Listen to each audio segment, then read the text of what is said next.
Nous sommes le 18 décembre 1948 au Raman Ashram, au pied de la sainte montagne Arunachala.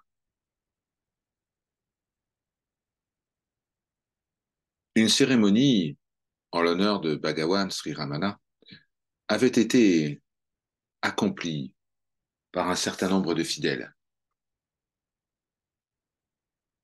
L'un d'entre eux, appelé Krishna Bhikshu, avait écrit un poème à la gloire de Sri Ramana. Mais ils ne furent pas lus durant la cérémonie. C'est seulement une fois les festivités terminées qu'il fut demandé de les lire en présence du sage d'Arunachala.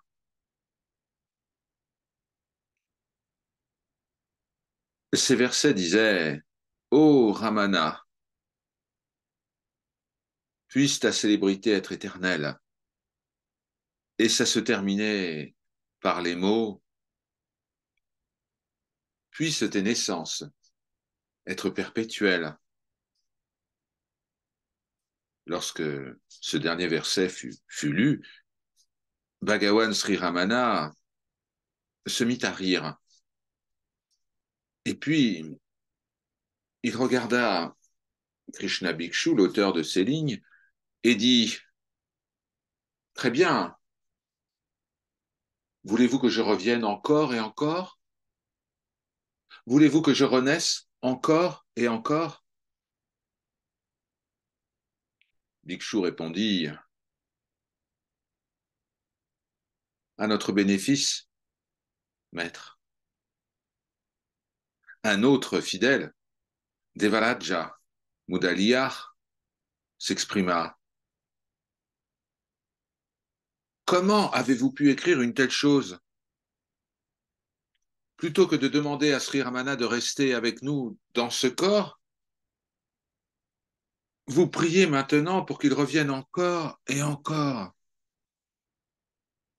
Mais est-ce que le concept de la mort et de la renaissance s'applique à Sri Ramana?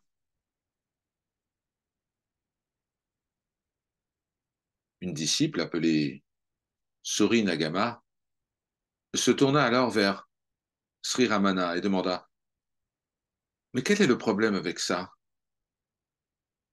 Finalement, c'est pour protéger les justes, non?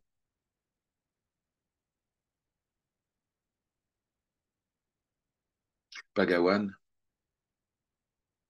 entendit ces paroles et dit: Oui, c'est exact. Comme il est dit dans la Bhagavad Gita, chapitre 4, verset 8, je renais d'âge en âge pour la protection des justes et la destruction des méchants, pour le rétablissement de la droiture, du dharma. Bien, eh ben, je vais continuer à revenir encore et encore. Parfait. Comment cela peut-il être évité? Dit la disciple. Sri Ramana hocha la tête et resta silencieux.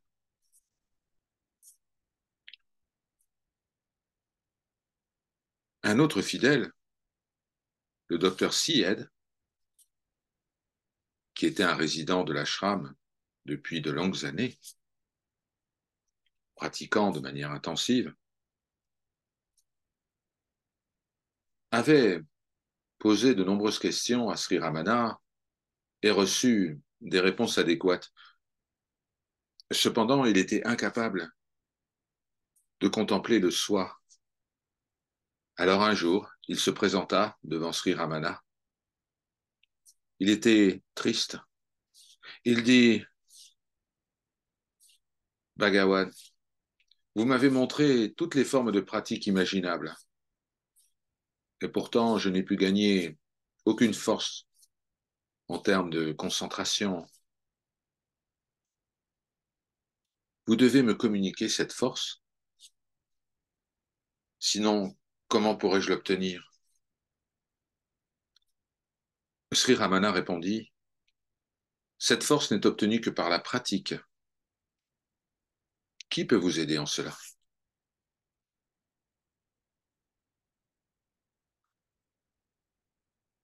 Le docteur Syed dit, mais il n'y a que vous, Sri Ramana. Vous devez être mon gourou, quel que soit le nombre de mes incarnations, et seulement vous pouvez m'accorder la libération. Je ne veux pas d'autre maître, à n'importe quelle époque, à n'importe quel moment. Cela suffit si vous me faites la promesse que vous m'aiderez à me libérer.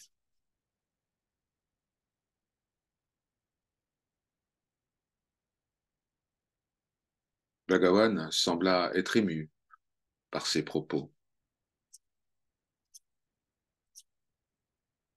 Il posa son doux regard sur le docteur Syed, sourit, et puis posa sa main sur sa propre joue,